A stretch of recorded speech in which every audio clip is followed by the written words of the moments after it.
देखिए, आपदा से संबंधित हमने एक प्रस्ताव लाया, संकल्प लाया और जिसमें भारतीय जनता पार्टी से हमने ये मांग की कि आप इस पर अपनी राय व्यक्त करिए और जो प्रदेश को राष्ट्रीय आपदा घोषित, जो आपदा आई है उसको राष्ट्रीय आपदा घोषित कीजिए और स्पेशल रिलीफ पैकेज 12,000 करोड़ रुपए के रूप में दीजिए। आज का दिन हिमाचल के इतिहास में भारतीय जनता पार्टी द्वारा लिखा गया काला दिन है। हिमाचल के लोगों पर आपदा आई, हमारी कांग्रेस की सरकार है और भारतीय जनता पार्टी उसमें भी राजनीतिक रोटियां सेक रही है। पहले कहा कि विधानसभा का सेशन बनाना चाहिए, हमने विधानसभा का सेशन बनाया और आपदा पर वो काम रोको प्रस्ताव लेकर आए, हमने उसको भी टैग कर लिया और अपना सरकार की तरफ से हिमाचल की भावनाओं के अनुरूप कि जो हिमाचल प्रदेश में आपदा आई है उसको राष्ट्रीय आपदा घोषित किया जाए और स्पेशल रिलीफ पैकेज के रूप में हमें 12,000 करोड़ रुपए की सहायता दी जाए।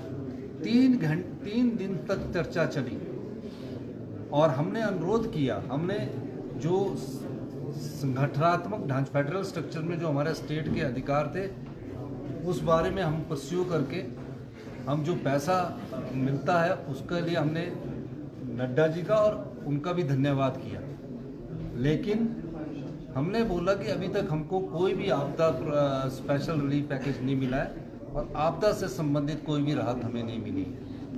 ये जो हमें किस्त मिली है, चाहे वो जुलाई की किस्त है चाहे वो दिसंबर की किस्त है, वो राज्य के बजट का एक अंश सभी राज्यों को मिलता है। जो राज्य के टैक्सेस इकट्ठे होते हैं उसके बाद सारे हिंदुस्तान के राज्य उसकी जुलाई और दिसंबर में आपदा से संबंधित किस्तें आती है, वो मिला है। एनडीआरएफ की एडवांस की 200 करोड़ रुपए की किस्त मिली है और जो स्पेशल रिलीफ पैकेज है वो केंद्र सरकार उस पर अध्ययन कर रही है।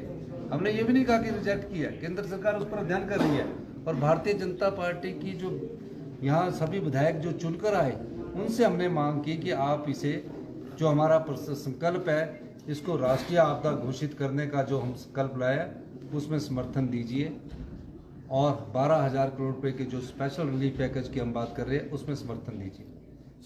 एक बार नहीं, मैंने 2 बार उठकर अनुरोध किया, प्रार्थना, विनम्र प्रार्थना की कि आप भगवान आपको सद्बुद्धि दे, ये हिमाचल के लोगों पर आई हुई है, लेकिन वो राजनीतिक रोटियां सेकते आए और आज भारतीय जनता पार्टी ने हिमाचल के लोगों के साथ अन्याय किया है। जीवन काल की सबसे बड़ी त्रासदी और तबाही का मंजर इन 50 वर्षों में जो आया है उसमें भी भारतीय जनता पार्टी ने उसका समर्थन नहीं किया, उसके समर्थन में के लिए प्रस्ताव में कोई वोटिंग नहीं की और कांग्रेस पार्टी के सभी विधायक आज़ाद उम्मीदवारों ने उसके पक्ष में वोटिंग की और जो प्रस्ताव है उस सर्वसम्मति के द्वारा वोटिंग के माध्यम से पास हुआ। अब जनता से हम ये भारतीय जनता पार्टी के विधायकों से ये पूछना चाहते हैं, आप चुनकर क्यों आते हैं? अगर आप अपने प्रदेश की मांगों और प्रदेश के लोगों का हितों का ध्यान नहीं रखते तो चुनकर क्यों आते हैं? आप सिर्फ राजनीतिक रोटियां सेकने और कुर्सी बचाने के लिए आते हैं। हमारा मकसद कुर्सी बचाने का नहीं, हमारा मकसद हिमाचल के लोगों की सेवा करने का है। हमें केंद्र सरकार से उम्मीद भी है, हमने इसे राष्ट्रीय आपदा प्रस्ताव को केंद्र सरकार को हम भेजेंगे और स्पेशल रिलीफ पैकेज 12,000 करोड़ का जो हमने मांगा उसके लिए भी हम उनसे अनुरोध करेंगे। मेरा ये मानना है कि इस प्रकार से जिस प्रकार भारतीय जनता पार्टी ने आज इस विधानसभा में किया है, हिमाचल के लोग उन्हें कभी माफ नहीं करेंगे। सर, क्या लगता है अगर विपक्ष भी मदद करता है इस पूरे मामले में तो क्या आसान होता है आपकी बात केंद्र तक पहुंचाने? देखिए, जनता ना तो कांग्रेस की है ना भारतीय जनता पार्टी। पीड़ित परिवार, आपदा पीड़ित परिवार आपदा से प्रभावित है, जो भी पैसा आएगा उनके प्रभावितों के लिए लगना है।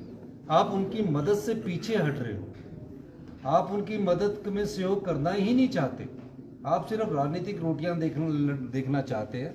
लेकिन मैं अब हिमाचल के उन आपदा प्रभावित परिवारों को ये आश्वासन देना चाहता हूँ, हम तंग रहकर भी आपदा राहत परिवारों को सहायता प्रदान करेंगे और इसके लिए हम आने वाले 30 तारीख से पहले एक स्पेशल रिलीफ पैकेज उन आपदा प्रभावित परिवारों। सर, इस तरह के रवैये से क्या साबित होता है? वैसे इस तरह के रवैये से ये साबित होता है कि इन्हें कुर्सी चाहिए, जनता की सेवा कुछ नहीं चाहिए।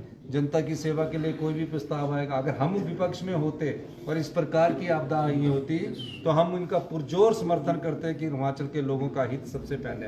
इन्होंने हिमाचल के लोगों को धोखा दिया। आज उस प्रस्ताव के समर्थन में ना खड़ा होकर उन्होंने हिमाचल की जनता को बहुत बड़ा धोखा दिया। सर, नेता प्रतिपक्ष कह रहे हैं कि एक भी बार धन्यवाद नहीं किया आपने केंद्र सरकार का। जितनी बार जब मुझे स्पेशल रिलीफ पैकेज हिमाचल की आपदा प्रभावित परिवारों के लिए मिलेगा, हिमाचल के इंफ्रास्ट्रक्चर के मिलेगा, इसी सदन में सभी नेताओं का मैं धन्यवाद भी करूंगा, देश के प्रधानमंत्री से लेकर। पहले आप स्पेशल पैकेज तो दीजिए, राष्ट्रीय आपदा तो घोषित कीजिए, और जो मदद की वो बात कर रहे हैं वो तो हमारा अधिकार है। आपदा आती तो भी नहीं मिलना था, नहीं आती तो भी मिलना था। सर, विपक्ष बोल रहा है कि हमने